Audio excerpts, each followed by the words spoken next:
duck forums because I had a duck. She was called Eric. Now, I had that duck, when did I get her? 2004, 2005, somewhere like that. And, right, the story is, we live, the town that I'm on is on a river, and it had a lot of ducks. Every year we get lots of ducks. The particular years around then, a lot of ducks. They were everywhere. And we had some friends of my son were rearing chickens, and they had one with a dodgy leg. It was only a chick, and it was going to get killed by the flock. And so they said, would we like it and see if we could straighten the leg? So we did try and straighten the leg. We splintered it and all the rest of it. Happened, it didn't work, and it was obviously in a lot of discomfort and pain. So it had. But we then had, as it was early in the year, the only bag of chick crumb in the village. The pet shop had one left from the previous year, which we bought for this chick.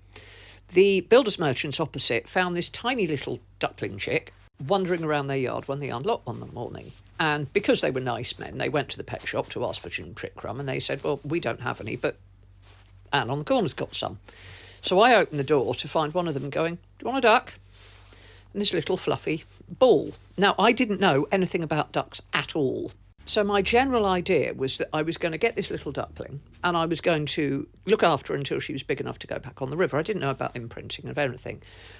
Once I had educated myself, she was imprinted on me and I could not let her go safely. She thought she was a person. And I've gone through the pictures. I've gone through the pictures and I can't find any of her as a chick. Anyway, she was tiny. And because she wanted her mummy, what she would do, she would sit on your shoulder and she would lay asleep and she would put her head and her bill up underneath her mummy's wing behind my ear and my hair. Obviously, I needed to find out about her, and I started Googling ducks, and it turns out that because in America they put chicks and baby ducklings in Easter baskets and sell them, and then people dump them, and they're domesticated ducks, and they've imprinted on humans and they die. There's a whole thing over there of people who rescue ducks, domesticated ducks that have just been dumped, and a lot of their waterways are sterile.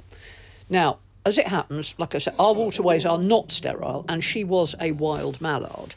But nonetheless, by the time I discovered all this, it was too late. She was imprinted on us. She lived in the house with us. My floor was permanently filthy, but you know what? I had children and teenagers everywhere, so quite frankly, a duck didn't make that much difference. And we had her for 13 years, and I think she died in 2017. And oh God, I miss that duck. She was wonderful. I loved her so much. She used to sleep on the bed and she was just so much character. I loved her to pieces.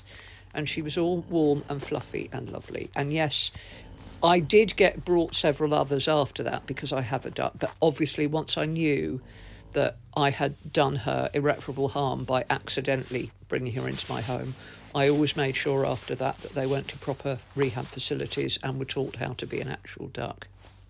But meanwhile, I had Eric curled up asleep on my pillow, and she was a wonderful pet, albeit a very loud and messy one, and I loved her to bits.